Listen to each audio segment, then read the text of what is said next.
नमस्कार, गुंजन रेसिपी मराठीमध्ये तुमचे खूप खूप स्वागत आहे। आज आपण शेंगदाणा चिक्की तयार करणार आहोत। त्यासाठी मी इथे 1 वाटी शेंगदाणे घेतलेले आहेत आणि ज्या वाटीने मी शेंगदाणे घेतले त्याच वाटीने मी गूळ घेतलेला आहे। हा चिक्कीचा गूळ नाहीये, घरातला आपला साधा गूळ आहे आणि दोन्हीही मी समप्रमाणात घेतलेले आहे।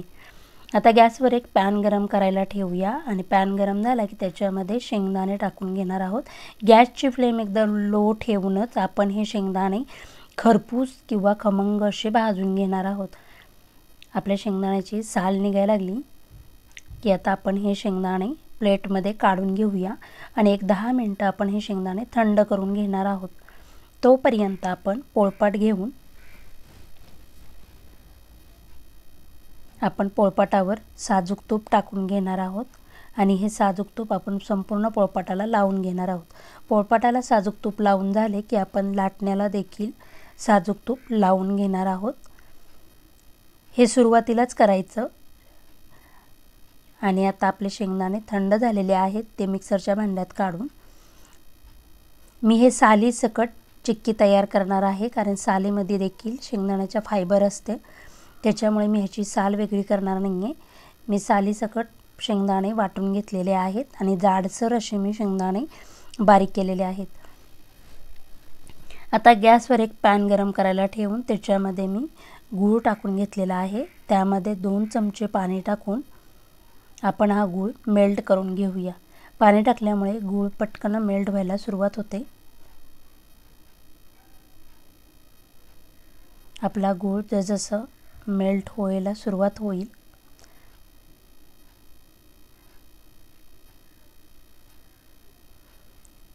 एक 5 मिनिटांनी तुम्ही पाहू शकता संपूर्ण गूळ आपला मेल्ट झालेला आहे।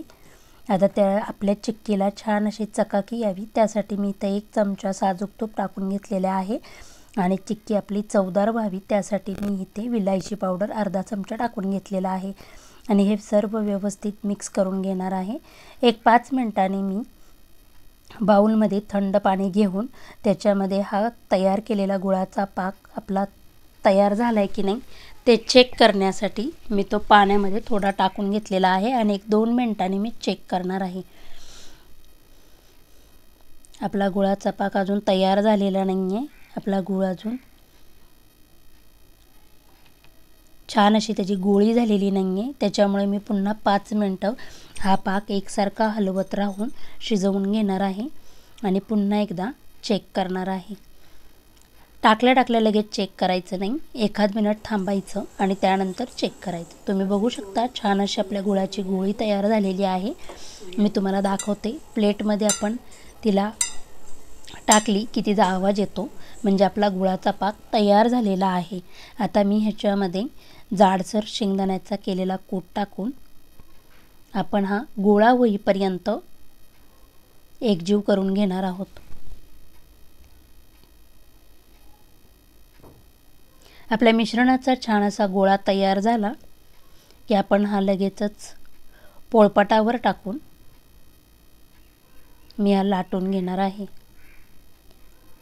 सुरीच्या मदतीने तो थोडा एकसारखा करायचा आणि लाटून घ्यायचा। मी संपूर्ण पोळपाटावर हा पाहिजे तेवढा पातळ असा लाटून घेतलेला आहे आणि थंड झाल्यानंतर एक 10 मिनिटांनी मी त्याच्या वड्या पाडायला सुरुवात करणार आहे।